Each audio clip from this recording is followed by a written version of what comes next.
Hello everyone, एक बार फिर से स्वागत है आप सभी का। आज हम आपके लिए लेकर आए एक नया टॉपिक, एक नई यूनिट की आज हम शुरुआत करेंगे।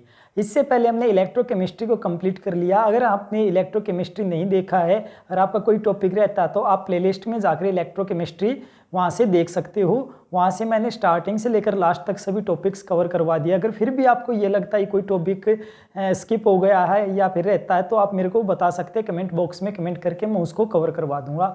आज हम एक नई यूनिट पढ़ने जा रहे हैं 12th क्लास की, जो कि अपने पास मेटलर्जी, ठीक है, इसको मेटलर्जी नाम से भी जाना जाता है। और दूसरा इसका general principles and process of isolations of elements, ठीक है। तो कौन कौन से आपके पास प्रोसेस होगी आइसोलेशन ऑफ एलिमेंट्स की। एलिमेंट्स को आपको सेपरेट करना है। एलिमेंट्स को आप कैसे निकाल सकते हो। एलिमेंट्स जैसे कि आपके पास पीरियोडिक टेबल में जो एलिमेंट्स है उनकी बात करता है।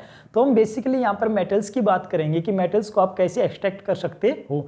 चलिए उसी चीज़ के ऊपर आगे बात करते हुए हम कुछ एक बात कर लेते हैं कि अपने पास लगभग 118 एलिमेंट अपने को पीरियोडिक टेबल में देखने को मिलते हैं, ठीक है। पीरियोडिक टेबल में अपने को 118 एलिमेंट देखने को मिलती है।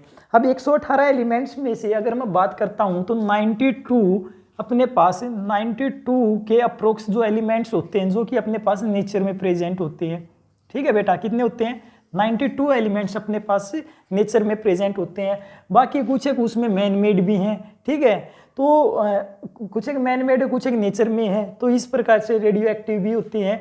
तो ये चीज़ होती है अपने पास। तो इस प्रकार से अब अपने को ये पता लग जाता कि एलिमेंट्स की कंपोजिशन कितनी कितनी होती है अपने पास।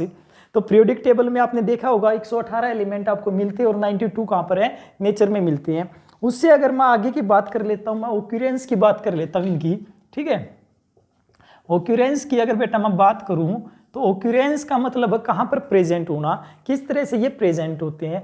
तो ओक्यूरेंस की अगर मैं बात करता हूं तो जो एलिमेंट्स अपने पास जो नेचर में प्रेजेंट्स हैं, ठीक है, तो वे अपने पास बेसिकली 2 फॉर्म्स में प्रेजेंट होते हैं। ओक्यूरेंस कितनी होती है? 2 टाइप्स की होती है। तो एक होता अपने पास जिसको कि आप नेटिव ओक्यूरेंस या फिर नेटिव स्टेट बोलते हो, नेटिव स्टेट, ठीक है। और जो दूसरा होता है आपके पास जिसको ही बोलते हो कंबाइन स्टेट, ठीक है। नेटिव स्टेट और कंबाइन स्टेट अपने पास होती है। नेटिव स्टेट को बेटा आप फ्री स्टेट भी बोलते हो, फ्री स्टेट, ठीक है। क्यों बोलते हैं, किस तरह से होता है? अब इस नेटिव स्टेट का मतलब क्या है, इस फ्री स्टेट का मतलब क्या है, देखना बेटा, ध्यान से समझते चलना। अपने नोट्स खुद प्रिपेयर करोगे तो बेटर रहेगा। हालांकि इसके अलावा मैं जो नोट्स की पीडीएफ मैं डिस्क्रिप्शन बॉक्स में उसका लिंक दे दूंगा या फिर आप मेरे पास व्हाट्सअप करके ले सकते हो। बट फिर भी मैं ये चाहूँगा कि आप आपके नोट्स खुद से प्रिपेयर करें। और पढ़ने के लिए मैं आपको बुक प्रेफर कर देता हूँ। बुक प्रेफर के लिए आप एक तो एनसीईआरटी बेस्ट बुक है, आपको एनसीईआरटी तो पढ़नी है, साथ के साथ आप कोई दूसरी बुक है वो यूज़ कर सकते हो। जहाँ तक मैं मानता हूँ एक अपने पास एक प्रदीप की बुक आती है, ठीक है, वो बेस्ट बुक है, ठीक है। आप वहाँ से भी कर सकते हो। और प्रदीप की बुक में अच्छी एक्सप्लेनेशन दे रखी है, अच्छे से बता रखा है, ठीक है। तो नेटिव स्टेट और कंबाइंड स्टेट होते हैं। तो आपको 2 बुक है, उनका यूज़ कर लेना, कोई बड़ी बात नहीं है, ठीक है। तो आप आराम से पढ़ सकते हो। अब हम बात कर लेते हैं नेटिव स्टेट की और फ्री स्टेट की, किस तरह से होती है। देखिए नेटिव स्टेट और फ्री स्टेट का मतलब है कि अपने पास जो नेटिव स्टेट है इसका मतलब है कि जो आपके पास यहाँ पर एलिमेंट होंगे, नेटिव स्टेट में जो एलिमेंट्स होंगे ये क्या होंगे, ये इनके साथ कोई चीज़, एयर है, कार्बन डाइऑक्साइड है, वो रिएक्ट नहीं करती, ठीक है। तो मैं ये बोल सकता हूँ do not react with oxygen, ठीक है। या फिर हम यहाँ पर एयर की बात कर लें, हो सकता कार्बन डाइऑक्साइड हो, और किसी के साथ वो रिएक्ट नहीं करते, फ्री फॉर्म में प्रेजेंट होते हैं, ठीक है। इसके ऊपर कोई भी एयर वो अटैक नहीं करती और वे फ्री फॉर्म में प्रेजेंट होते हैं। और ये इनको आप ये भी बोल सकते हो कि ये बेसिकली नॉन रिएक्टिव फॉर्म में होते हैं, ठीक है, नॉन रिएक्टिव फॉर्म में मिलते हैं आपको, ठीक है। आई होप आपको समझ में आ गया होगा। तो इस प्रकार से ओक्यूरेंस की अगर हम बात करते हैं तो ये नेटिव स्टेट बोलते हैं या फिर उसको फ्री स्टेट बोलते हैं। अब इसमें जो एलिमेंट्स होते हैं वे रिएक्ट नहीं करते, किसके साथ? एयर के साथ, ठीक है। दूसरा आप इनको बोलोगे कि ये नॉन रिएक्टिव होते हैं। तो अगर मैं बात कर लेता हूँ दूसरी तरफ इनकी कंबाइन स्टेट की बात कर लेता हूँ, तो मेरे पास जो कंबाइन स्टेट में इनका अपोजिट हो जाएगा, एलिमेंट्स क्या होंगे, react with oxygen, react with oxygen, ठीक है, या फिर हम यहाँ पर एयर लिखें कि एयर के साथ रिएक्ट कर सकती है। और जो ये एलिमेंट्स होंगे ये क्या होंगे, ये रिएक्टिव होंगे, यहाँ पर नॉन रिएक्टिव थे, यहाँ पर रिएक्टिव होंगे, रिएक्टिव एलिमेंट्स होंगे, ठीक है। आई होप आपको समझ में आ गया। ये किस में मिलेंगे, रिएक्टिव आपको मिलेंगे। दूसरी तरफ अगर मैं इनकी बात करता हूँ, इसके कुछ एग्जाम्पल की बात करता हूँ, तो कौन कौन से आपके पास एग्जाम्पल हो सकते हैं। हमने लिखा है नाइट्रोजन, नाइट्रोजन हो सकता है, ठीक है, गोल्ड हो सकता है, प्लेटिनम हो सकता है, कार्बन हो सकता है, ठीक है। तो ये होता है। तो इस प्रकार से आप बोल सकते हो कि आपके पास जो एलिमेंट्स होते हैं जो कि रिएक्ट नहीं करते कार्बन डाइऑक्साइड के साथ, ऑक्सीजन के साथ, नॉन रिएक्टिव होते हैं, तो ये होते हैं जो कि आपको फ्री स्टेट में मिलते हैं। इसके अलावा अगर हम यहाँ पर बात करते हैं कि ये रिएक्टिव होते हैं, ये एलिमेंट्स आपको इम्प्योरिटीज के साथ मिलते हैं,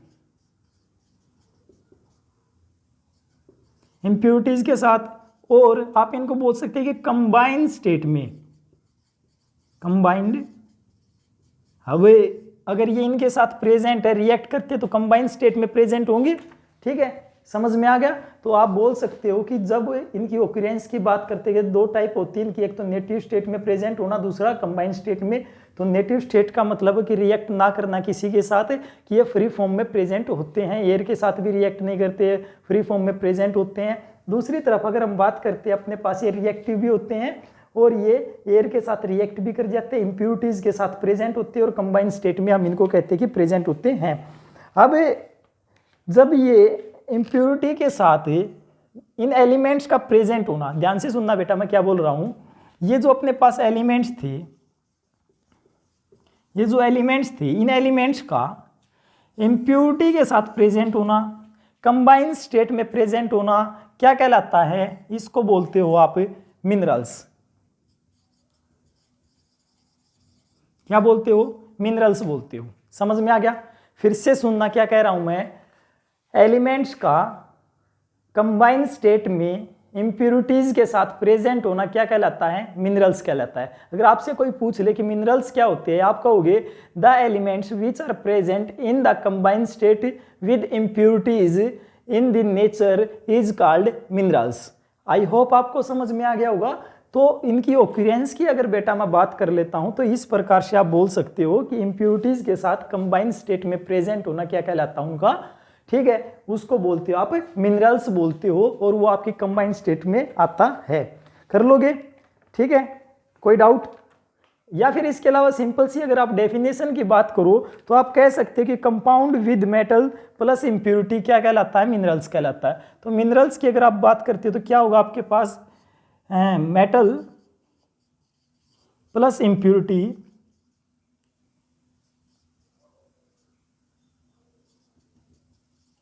क्या होता है आपके पास, मिनरल्स होता है, ठीक है, कर लोगे। तो ये थी ओक्यूरेंस की बात।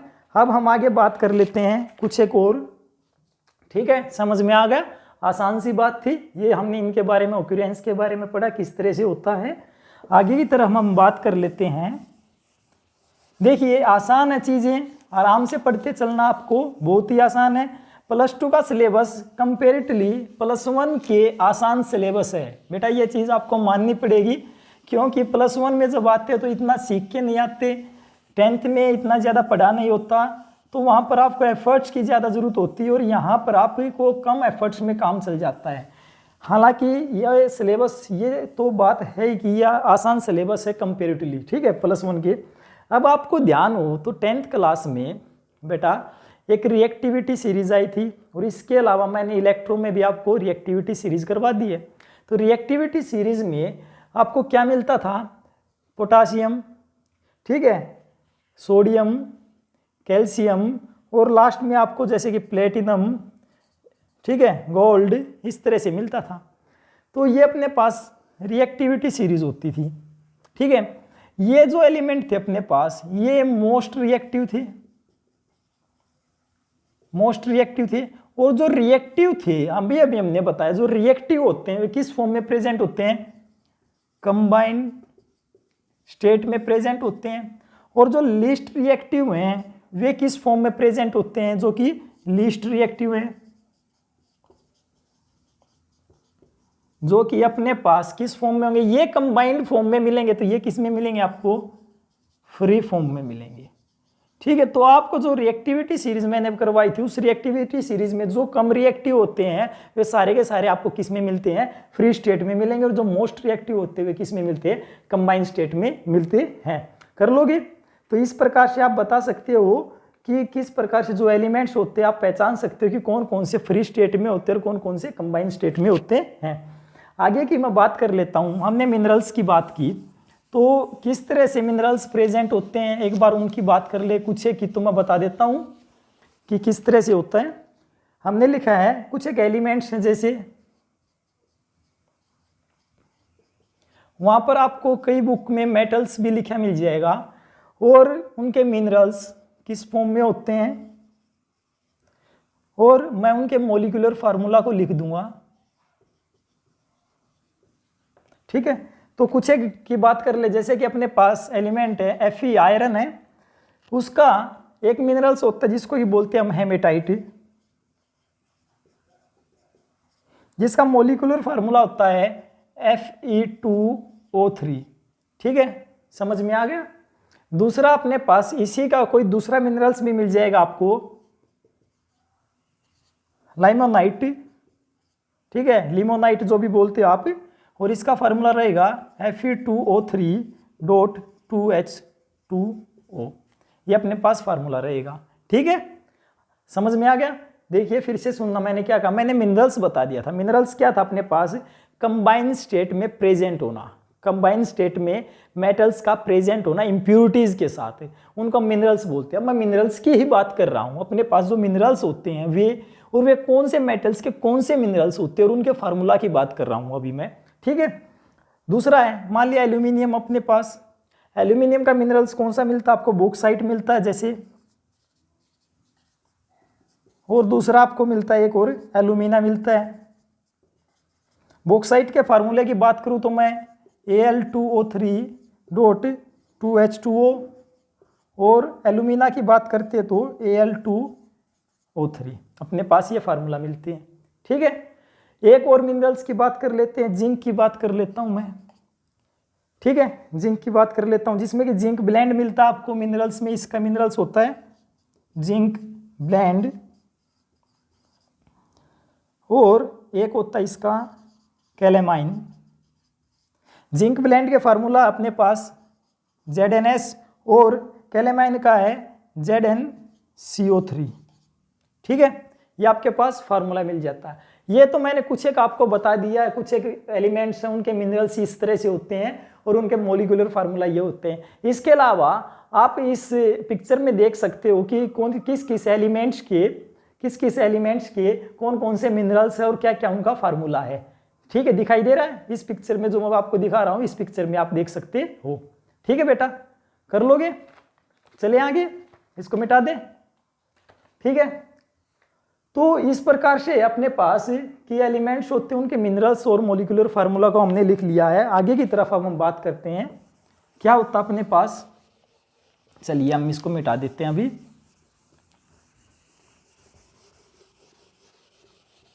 चलिए, आपको नोट्स अपने साथ के साथ बनाते चलना है। ठीक है, आसानी रहेगी आपके खुद के समझने में। इसके अलावा मैं कुछ एक एलिमेंट्स की बात कर लेता हूं जो कि अपने पास प्रेजेंट होते हैं। ठीक है, जैसे कि मैं एलिमेंट की बात करता हूं, अपने पास ऑक्सीजन है। ऑक्सीजन अपने पास, जो कि अपने पास एलिमेंट है। बाई मास के अकॉर्डिंग अगर मैं बात करता हूं, बाई मास,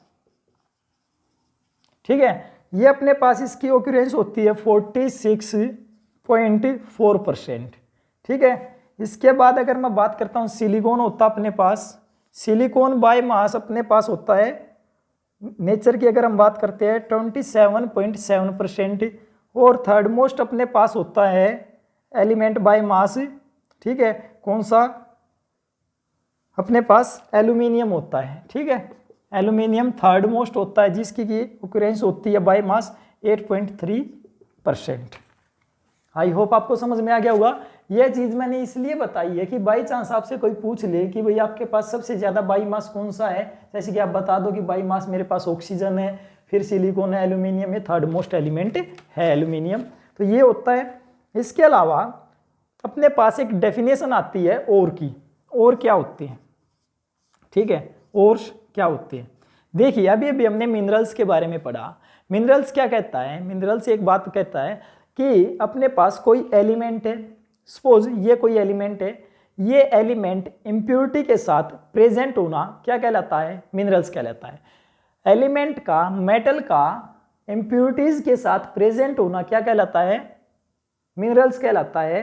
तो अपने पास और क्या होता है, अब जो और क्या होता है, और को बोलते हैं कि अब उन मिनरल से मेटल को एक्सट्रैक्ट कर लेना, उन मिनरल से मेटल को एक्सट्रैक्ट कर लेना ईजिली और इकोनॉमिकली वे से क्या कहलाता है, अपने पास और कहलाता है।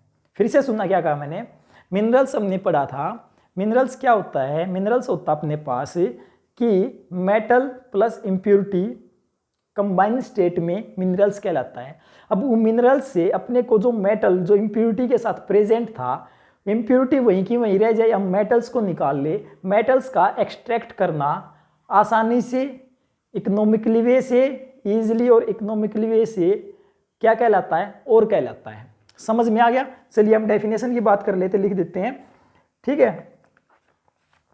These are the minerals, these are the minerals, ठीक है। ये बेटा क्या होते हैं, मिनरल्स होते हैं, जिसमें क्या होता है, which metal from which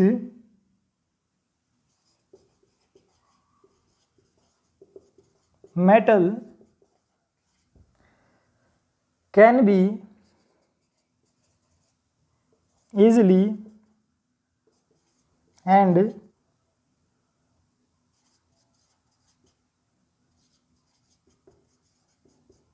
obtain, ठीक है।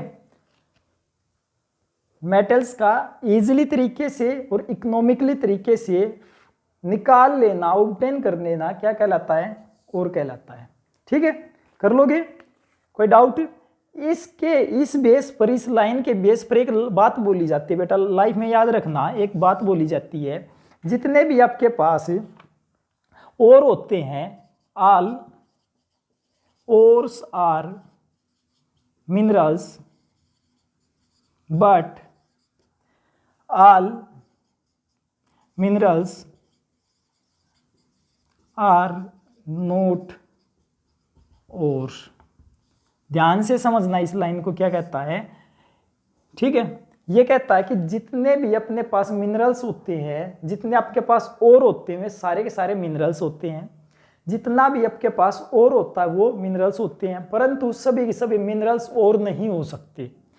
ऊपर वाली लाइन में क्या पढ़ा था कि ये जो और होते हैं, ये क्या होते हैं, मिनरल्स होते हैं। ये बात हमने यहाँ पर भी लिखी, और क्या होते हैं, मिनरल्स होते हैं। अब ये दीज आर द मिनरल्स, और क्या मिनरल्स है, फ्रॉम विच, जिससे मेटल को एक्सट्रैक्ट किया जाता है, निकाला जाता है, ऑब्टेन किया जाता है इजीली और इकोनॉमिकली तरीके से, उनको और बोलते थे। तो अब ये कहना चाहता है कि अगर ऐसा हो जाए बेटा, ऐसा हो जाए, आपके पास कोई मेटल प्रेजेंट है दो जगह, कोई मेटल प्रेजेंट है दो जगह, एक जगह से तो आप इजीली तरीके से उसको निकाल लो, एक जगह से आप इजीली तरीके से निकाल लो। अगर इजीली तरीके से आप मेटल को एक्सट्रैक्ट कर रहे हो तो आपका क्या कहलाएगा, और कहलाएगा। परंतु मिनरल्स में सेम इसी प्रकार से आपका मेटल तो प्रेजेंट है बट आप उसको निकाल नहीं पा रहे, तो उसको क्या बोल दोगे, मिनरल्स बोल दोगे। जैसे कि मैं आपको एक एग्जांपल देता हूं, मैं इसको ऊपर वाले को रफ कर देता हूं, फिर मैं आपको समझाता हूं मिनरल्स और में एक डेफिनेशन, डिफरेंस बताता हूं डेफिनेशन के थ्रू। चलिए यहां पर हम लिख लेते हैं मिनरल्स, ठीक है, मिनरल्स, और यहां पर हम और लिख लेते हैं। तो पहली डेफिनेशन अपने पास है, all minerals are not ore, all minerals are not और सारे के सारे मिनरल्स और नहीं होते, यही बात इसने कहा, ठीक है। ऑल और आर मिनरल्स, ठीक है, ये तो बात हमने लिख दी यहाँ पर। दूसरा यहाँ पर फर्स्ट पॉइंट है ऑल ओर्स आर मिनरल्स, ठीक है, एक बात समझ में आ गई। दूसरा पॉइंट अब हम दूसरे पॉइंट की बात करते हैं। जैसे कि अपने पास एक एग्जांपल ले लेता हूं बेटा मैं इसको समझने के लिए। यहां पर मैं क्ले मान लेता हूं, ठीक है, यहां पर क्या मान लेता हूं, क्ले मान लेता हूं। अब क्ले क्या है, ये मिनरल्स है किसका, एल्यूमिनियम का। It is minerals of aluminium. और दूसरी तरफ मेरे पास यहां पर मैं इसके एग्जांपल में मान लेता हूं, क्या मेरे पास बॉक्साइट है, ठीक है, ये क्या है, ये भी इसके पास क्या है, बॉक्साइट है। अब ये आपके पास और होगा और ये इसका मिनरल्स होगा, ठीक है। देखिए क्ले क्या है, मिनरल है, बॉक्साइट क्या है, और है। अब डिफरेंस कैसे पता लगा, इस क्ले के अंदर भी क्या था, एल्यूमिनियम था, इस बॉक्साइट में भी क्या था, एल्यूमिनियम था, परंतु इस बॉक्साइट से, ध्यान से समझना क्या कह रहा हूं, इस बॉक्साइट से हम एल्यूमिनियम को आसानी से और इकोनॉमिकली वे से निकाल सकते हैं, इसलिए इसको और कहा जाता है। और इस क्ले से हम इस एल्यूमिनियम को इजीली और इकोनॉमिकली वे से ऑब्टेन नहीं कर सकते, इसलिए हम इसको क्या बोल रहे हैं, मिनरल्स बोल रहे हैं। इसलिए उसने कहा कि जितने भी आपके पास और होंगे वे सारे के सारे मिनरल्स होंगे, परंतु सारे मिनरल्स कभी भी और नहीं हो सकते। आई होप आपको समझ में आ गया होगा, क्योंकि और से आप मेटल को आसानी से निकाल सकते हो, परंतु मिनरल से आप मेटल को आसानी से नहीं निकाल सकते, इसलिए ये बात कहता है। आई होप आपको समझ में आ गया होगा बेटा, ठीक है। मिटा दे, अभी इसको मिटा दे, चलिए ठीक है। कॉपी पेन उठा रहे हो ना, लिख रहे हो, लिखते रहना, ठीक है, लिखते रहना, अच्छा रहेगा, क्योंकि जब खुद के नोट्स बनाते हो ना, वे लंबे टाइम तक याद भी रहते हैं क्वेश्चंस और अच्छे भी लगते हैं, ठीक है। मेरी तो वैसे भी हैंडराइटिंग ऐसी है, चलिए फिर भी ठीक है। अब है नेक्स्ट अपने पास प्रोसेस है मेटलर्जी। अब इस मेटलर्जी की बात करेंगे, या फिर मैं इसको बोलूं extraction of metal, extraction of metal का निकालना। मेटल कैसे निकाल सकते हो वो चीज देखते हैं। एक्सट्रैक्शन ऑफ मेटल का क्या मतलब। अब अपने पास कई सारी ऐसी प्रोसेस होती हैं जिन प्रोसेस से आप उस मेटल को आसानी से निकाल सकते हो। कौन कौन सी प्रोसेस होती है उनकी हम बात करेंगे। तो कुछ एक प्रोसेस है जिसका हमने लिखा है, ठीक है। तो प्रोसेस मेटलर्जी की अगर मैं डेफिनेशन की बात करता हूं तो हम एक चीज बोल सकते हैं कि एक्सट्रैक्शन या फिर ऑब्टेन करना ऑफ मेटल फ्रॉम और is called metallurgy. Metallurgy is the process. Metallurgy क्या है, एक प्रोसेस है। इस मेटलर्जी प्रोसेस में क्या है, एक्सट्रैक्शन करना मेटल का, किससे, ओर से। हमने कहा मिनरल्स से निकालना मुश्किल हो जाता है, इसलिए हम किससे निकालते हैं, ओर से निकालते हैं। ओर से मेटल का एक्सट्रैक्ट कर लेना क्या कहलाता है, मेटलर्जी कहलाता है। मेटलर्जी एक प्रोसेस। आगे की अगर मैं बात कर लेता हूं, कुछ एक टेक्निक्स है जिनकी कि मैं यहाँ पर बात डिस्कस करी। देखिए अब हमने कहा कि जब मेटल को आपको एक्सट्रैक्ट करना है किससे, ओर से, उस प्रोसेस को तो क्या बोलते हैं, मेटलर्जी बोलते हैं। अब इसमें हम 4 प्रोसेस पढ़ेंगे इस यूनिट के अंदर। सिंपल सी है, पहली है क्रश कर देना, उसको पीस देना, या फिर उसको ग्राइंडिंग बोल देंगे, या फिर उसको पुल्वराइजेशन बोलते हैं। आज हम इसी को डिस्कस करेंगे, फिर 1 बाय 1 हम एक एक को डिस्कस करते चलेंगे। दूसरा है कंसंट्रेशन और बेनिफिकेशन ऑफ ओर, ठीक है, या तो इसको कंसंट्रेशन बोल देते हैं, या फिर इसको बेनिफिकेशन ऑफ और बोल देते हैं, या फिर इसको और ड्रेसिंग बोल देते हैं। तीसरा अपने पास प्रोडक्शन ऑफ मेटल, या फिर एक्सट्रैक्शन करना किसका, कर्ड मेटल का। एक ही बात है, ये एक ही प्रोसेस है, किससे, कंसंट्रेटेड ओर से। एक होता है refining of the crude metal, crude metal का दोबारा से रिफाइन करना, ठीक है। यहाँ पर हमने कर्ड मेटल के बारे में पढ़ेंगे, उसको फिर से रिफाइन करना या फिर प्यूरिफिकेशन करना किसका, मेटल का। ये 4 प्रोसेस होती हैं। अब एक बार 1 बाय 1 हम इनको डिस्कस कर लेते हैं क्या होता है, ठीक है। इसको मिटा दें, ठीक है, उतार लिया होगा तो इसको मिटा देते हैं, चलिए, ठीक है। तो पहली प्रोसेस पढ़ेंगे अभी हम, देखिए, चलिए मान लेते हैं अपने पास पहली प्रोसेस है। प्रोसेस का क्या नाम था,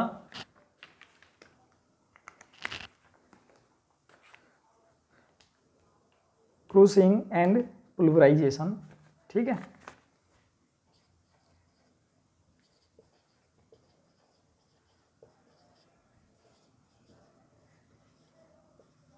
पुल्वराइजेशन, देखिए क्या कहता है। अब सबसे पहले मैं आपको एक एग्जांपल देता हूँ बेटा।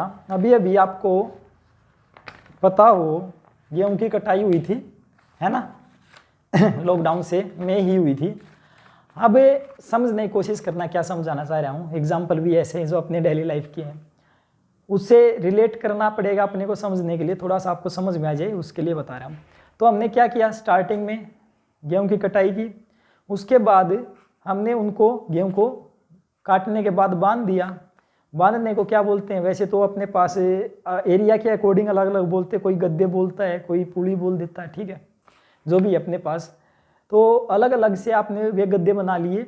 अब वो बनाने के बाद उनको इकट्ठा कर लेते हैं। उसके बाद क्या करते हैं, हम क्या करते हैं, हम मशीन की हेल्प से, कौन सी अपना जो थ्रेसर होता है, जो भी है आप को पता ही होगा, ठीक है, उसी की बात कर रहे हैं।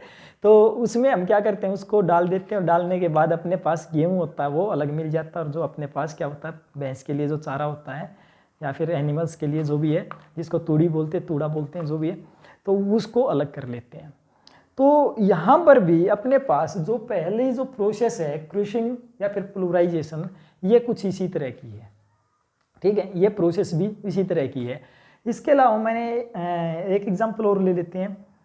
आपको पता हो तो पहले भी होता था, पहले हाथ वाली जो चक्की होती थी ना, ठीक है, होती थी चक्की, तो उसमें भी तो ऐसा ही होता था कि पहले आपके पास क्या करते हैं, उनको ग्रिंड कर देते हैं, पीस देते हैं, वही तो ये क्रूशिंग कर लेना, क्रूश कर देना, उसको पीस देना। तो उसमें गेहूँ डालते रहते थे और पीसता रहता था। और आजकल जो इलेक्ट्रिकल चक्कियाँ रखी हैं, ये भी ऐसा ही काम करती हैं। तो कुल मिला के अपने को जो प्रोसेस है वो आसानी से समझने आने वाली है, आप आराम से समझ सकते हो कौन सी प्रोसेस है, उसी की बात करेंगे। तो सिंपल से एग्जांपल आप घर में डेली लाइफ में देखते हो ये एग्जांपल।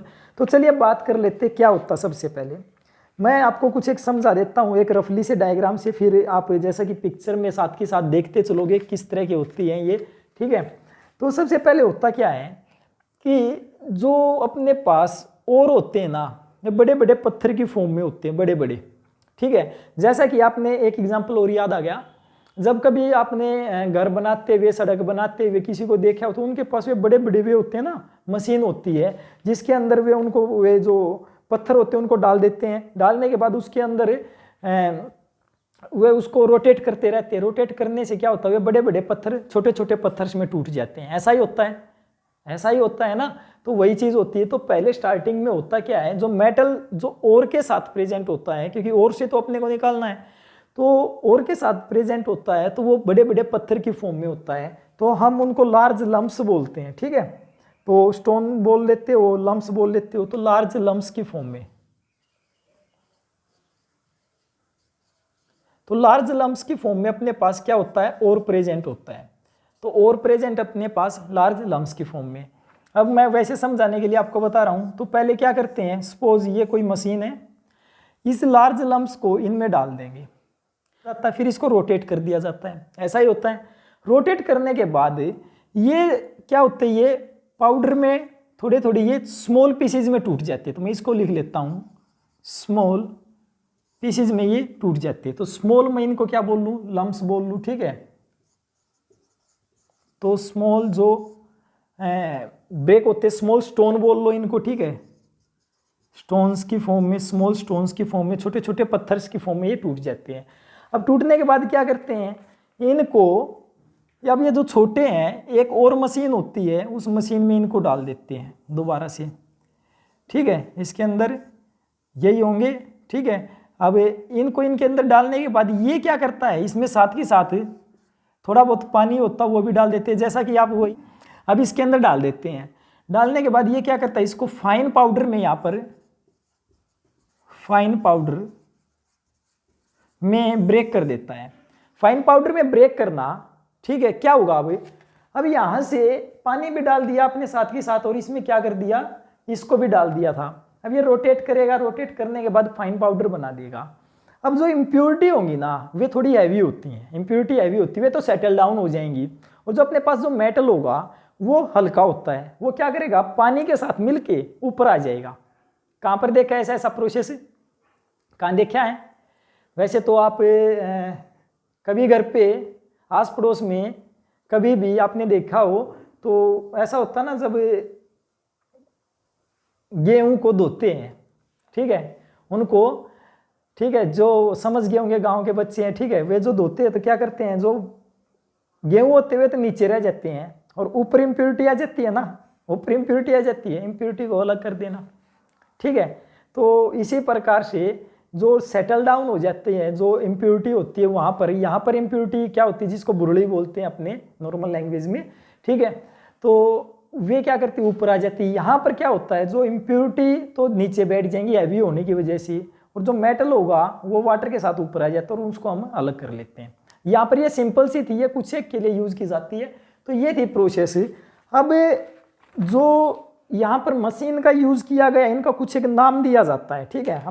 मैंने आपको डायरेक्ट बता दिया क्या होता है कर्सर, जो इसको बोला जाता है कर्सर्स और ग्राइंडर, ठीक है, इसको कर्सर्स और ग्राइंडर कहा जाता है, ठीक है, इसको। और जो प्रोसेस होती है इसका, इसमें डालने के बाद ग्राइंडर होता है ना, घर पे आप शेक बनाते हो तो ग्राइंडर की हेल्प से बनाते हो ना, तो वो भी क्या करता है उसको रफड़ देता है, ठीक है, वही है, समझ गए होगे। तो क्रशर क्या होता है, ये उसको अब क्या कर देगा, घुमा देगा, घुमाने की वजह से ये उसको बड़े पार्टिकल को छोटे में तोड़ देगा। अब टूटने के बाद इस प्रोसेस को क्या बोलते हैं, क्योंकि कोई तो प्रोसेस हुई होगी, प्रोसेस का नाम होगा, ठीक है, क्रूसिंग। क्रूसिंग क्या होगी, प्रोसेस होगी। प्रोसेस कौन सी होगी, क्रूसिंग प्रोसेस होगी, इसलिए इसका नाम भी क्रशर बोल देते हैं इसको, और इसको ग्राइंडर भी बोल देते हैं, और प्रोसेस का नाम क्या हो जाएगा, क्रूसिंग प्रोसेस होगी। अब यहाँ से उन पार्टिकल्स को, वे जो बड़े थे वे छोटे में कन्वर्ट हो गए, छोटे को क्या करेंगे इस दूसरे में डाल लेंगे। डालने के बाद क्या होगा, ये फाइन पाउडर में बन जाता है, मशीन होती है, इस मशीन को नाम देते हैं स्टैंप मिल, स्टैंप मिल, ठीक है। मैं आपको अभी डायग्राम में है, मैं दिखा दूंगा स्टैंप मिल कैसा होता है, जैसा कि आप देख भी रहे हो स्टैंप मिल इस तरह की होती है, ठीक है, जो कि आप इस डायग्राम में देख रहे हो इस तरह की। मैंने बस ये आपको समझाने के लिए बनाया हुआ, इस तरह से होता है, बॉकेट की तरह बना दिया मैंने तो इसको वैसे ही स्टैंप मिल, या फिर इसको दूसरा नाम दिया जाता है बाल मिल। आई होप बेटा आपको समझ में आ रहा होगा, ठीक है। स्टैंप मिल और बाल मिल इसको कहा जाता है। और जो प्रोसेस होती है, इस प्रोसेस को अब ये जो फाइन पाउडर में बदल देना, फाइन पाउडर में बदल देना, इस प्रोसेस को नाम दिया जाता है पुल्वराइजेशन।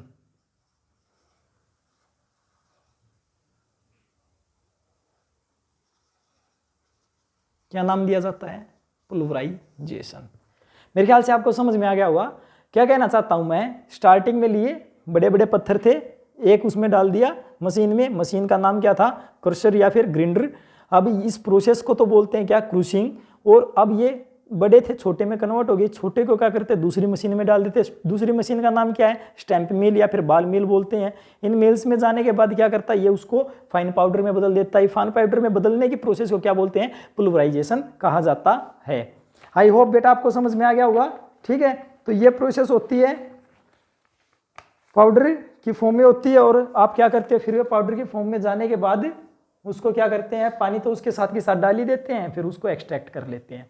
तो this is the process the extraction of metal, ठीक है। तो ये सिंपल सी एक प्रोसेस थी, कोई बड़ी लंबी चौड़ी नहीं थी, इसलिए इसी के नाम पर ही आपको पता लग रहा है। अगर एग्जाम में आ जाता है क्या होता है पोलराइजेशन प्रोसेस क्या होता है, तो आप बताओगे इन द पोलराइजेशन प्रोसेस, क्या कहोगे, in the polarisation process the large lumps are with the help of the crusher and grinder are converted into the small lumps, convert कर देते हैं किनमें, स्मॉल लम्स में, and the process is called the crushing and these small lumps are with the help of the stamp mills and ball mills converted into the fine powder and this process is called polarisation. I hope बेटा आपने enjoy किया होगा।